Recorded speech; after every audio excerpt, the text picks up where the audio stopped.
Everyone, welcome to my channel Richa Suman tutorial. आज हम general science यानी कि सामान्य विज्ञान जिसको हिंदी में बोला जाता है उसके बहुत ही इंपॉर्टेंट क्वेश्चन को डिस्कस करेंगे।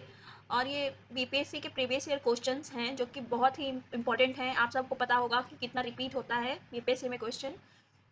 तो ये बहुत ही इंपॉर्टेंट सेशन होने वाला है, तो इस वीडियो को लास्ट तक देखिएगा। और जो भी इस चैनल पर नए हैं वो सब्सक्राइब कर दीजिएगा और बेल आइकन दबाना नहीं भूलिएगा, ताकि इस वीडियो का नोटिफिकेशन आपको पहले जल्दी से जल्दी मिले और आप वीडियो को देख पाएँ।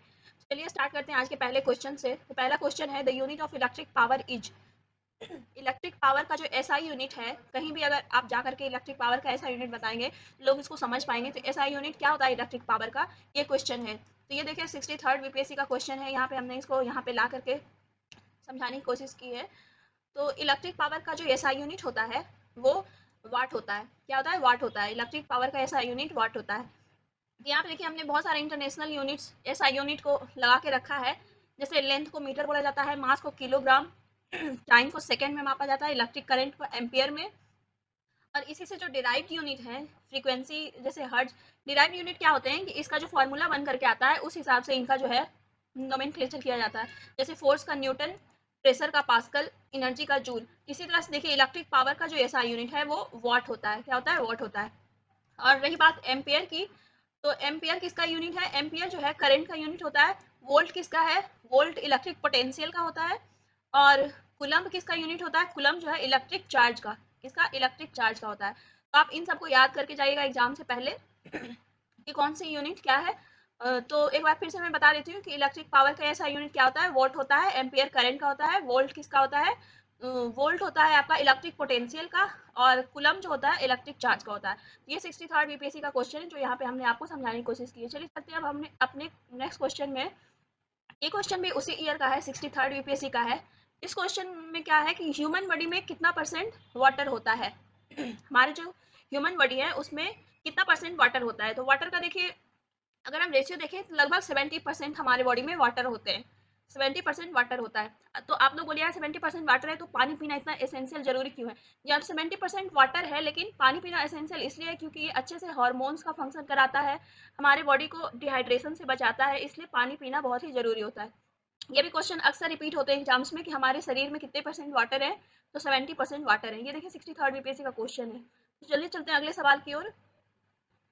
हमारा नेक्स्ट क्वेश्चन है, which of the following vitamin is called as ergocalciferol. कौन सा विटामिन को इर्गोकैल्सिफेरॉल बोला जाता है? इर्गोकैल्सिफेरॉल। तो देखिए ये भी बहुत ही इंपॉर्टेंट सवाल जो अक्सर एग्जाम से पूछे जाते हैं। विटामिन के नाम, जैसे विटामिन ए को रेटिनॉल, है ना। बी में भी बहुत सारे विटामिन आते हैं। सी स्कर्वी, इससे रोग होता है। तो ये सारे जो है इंपॉर्टेंट जो है रखते हैं विटामिन के नाम। तो यहाँ पे इर्गोकैल्सिफेरॉल जो है कौन से विटामिन को बोला जाता है? तो इसका राइट आंसर होगा vitamin D two. Vitamin D two को एर्गोकैल्सिफेरॉल बोला जाता है। यहाँ पे हमने कुछ विटामिन के नाम रखे हैं और उनसे कौन सी बीमारी होती है ये भी अक्सर एग्जाम से पूछे जाते हैं, ये लगा के रखा है। तो आप लोग विटामिन को अच्छी तरह से पढ़ के जाइएगा। हर साल कुछ ना कुछ विटामिन से क्वेश्चंस आ ही जाते हैं, जैसे कि उनका जो है साइंटिफिक नेम पूछा जाता है या उनसे रिलेटेड कौन सी बीमारी होती है, ये सब पूछ लिया जाता है। ये बीपीएससी में ही नहीं और भी दूसरे जो होते हैं एग्जाम्स उनसे उनमें भी अक्सर ये पूछा जाता है। तो देखिए इर्गोकैल्सिफेरॉल कौन से विटामिन का नाम है? तो ये डी टू का है। विटामिन ए को क्या बोला जाता है? विटामिन ए को रेटिनॉल, रेटिनॉल बोला जाता है। विटामिन बी ट्वेल्व को साइनोकोबलामिन बोला जाता है, साइनोकोबलामिन जिसको बोला जाता है। और विटामिन बी सिक्स को पायरिडॉक्सिन बोला जाता है। विटामिन बी सिक्स को क्या बोला जाता है? पायरिडॉक्सिन। तो ये जो है इंपॉर्टेंट विटामिन के नाम है। तो एक बार फिर से मैं रिपीट कर देती हूँ कि इर्गोकैल्सिफेरॉल विटामिन डी टू को बोला जाता है। और विटामिन डी के कमी से कौन सी बीमारी होती है? तो ये रिकेट्स की बीमारी होती है। विटामिन डी जो है रिकेट्स की बीमारी, उसकी डिफिशियंसी कारण रिकेट्स की बीमारी होती है। और विटामिन ए की कमी से क्या? रतौंधी, बी से बेरी बेरी, सी से स्कर्वी, ये सब जो है यही इसका क्वेश्चन है। तो देखिए नेक्स्ट क्वेश्चन है कि device use to measure electric current. कौन सा ऐसा डिवाइस है जिसे इलेक्ट्रिक करंट मेजर किया जाता है? इलेक्ट्रिक करंट को मापने के लिए कोई तो ऐसा होगा डिवाइस जिससे वो डिटेक्ट होता होगा। ये देखिए 63rd बीपीएससी का क्वेश्चन है और बहुत ही इंपॉर्टेंट क्वेश्चन है ये भी। तो इलेक्ट्रिक करंट को मापने के लिए एम मीटर का यूज होता है। किसका यूज होता है? एम मीटर का। ये एक तरह का तंत्र होता है, तो इसी में इलेक्ट्रिक करंट का जो है मेजरमेंट होता है। और वोल्ट मीटर में पोटेंशियल डिफरेंस मापा जाता है। क्या मापा जाता है? Potential difference. पोटेंशियल डिफरेंस को मापा जाता है। पोटेंशियल डिफरेंस अगर आप जानना चाहेंगे तो ये मैं बता दूं कि कितना एनर्जी ट्रांसफर होता है किसी एक पॉइंट से दूसरे पॉइंट में, इस दौरान कितना एनर्जी लगा, इसको बोलते हैं क्या, पोटेंशियल डिफरेंस। इसको पोटेंशियल डिफरेंस बोलते हैं। चलिए चलते हैं अपने अगले सवाल में। अगला सवाल है कि LPG used as domestic fuel chiefly contains. हमारे घरों में जैसा कि आपको पता है कि एलपीजी गैस का यूज होता है, लिक्विफाइड पेट्रोलियम गैस, जिसको इलेबोरेट फॉर्म में बोला जा सकता है, क्या बोला जाता है। तो ये देखिए 16th बीपीएससी का क्वेश्चन है, ये भी बहुत ही इंपॉर्टेंट क्वेश्चन है। तो एलपीजी में सबसे ज्यादा चीफली जो है कौन सा चीज होता है, सबसे ज्यादा उसमें क्या रहता है, इसका राइट आंसर होगा ब्यूटेन। ब्यूटेन चीफली होता है, ब्यूटेन प्रोपेन होता है, ब्यूटेन सबसे ज्यादा होता है। और एलपीजी इसमें कोई स्मेल वगैरह नहीं होता है। तो आप लोग पूछेंगे कि स्मेल कहाँ से आता है, जैसे घरों में गैस अगर लीक होती है एलपीजी, तो उसका बहुत ही इंटेंस स्मेल होता है, तो वो स्मेल किसके कारण आता है, तो जी हाँ, उसमें जो है इथाइल मर्केप्टन डाला जाता है स्मेलिंग के लिए, ताकि उसमें स्मेल आए और लोगों को पता चले कि गैस जो है लीकेज हो रहा है। तो उसका स्मेल जानने के लिए इथाइल मर्केप्टन का यूज होता है। एलपीजी में मेनली क्या होता है, ब्यूटेन होता है। ये देखिए 16th बीपीएससी का क्वेश्चन है और ये बहुत ही इंपॉर्टेंट क्वेश्चन है।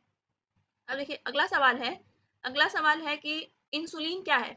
इंसुलिन जो है, इंसुलिन एक प्रोटीन है। ये भी 16th बीपीएससी का क्वेश्चन है जो कि बहुत ही इंपॉर्टेंट है।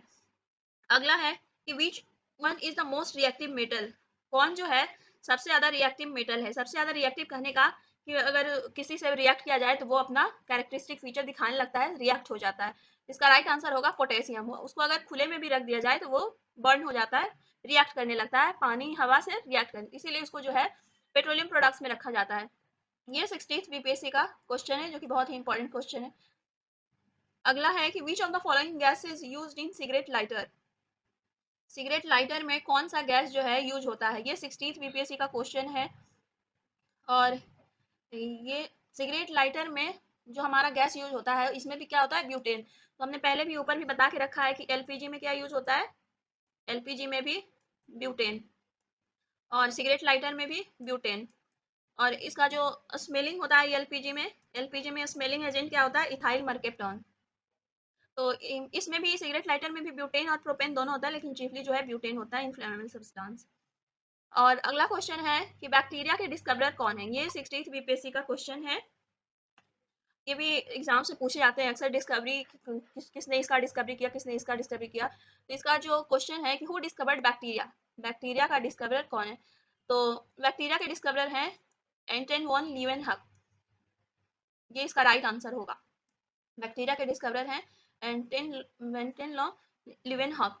अब नेक्स्ट क्वेश्चन है what is vermiculture. Vermiculture क्या होता है, ये 16th बीपीएससी का क्वेश्चन है। तो वर्मी कल्चर जो है कल्टीवेशन ऑफ वॉर्म्स, वॉर्म्स को अगर हम कल्टीवेशन करेंगे तो उसको जो है वर्मी कल्चर बोला जाता है। तो देखिए ये तो था इंपॉर्टेंट क्वेश्चन, आई होप आप लोगों को समझ में आया होगा।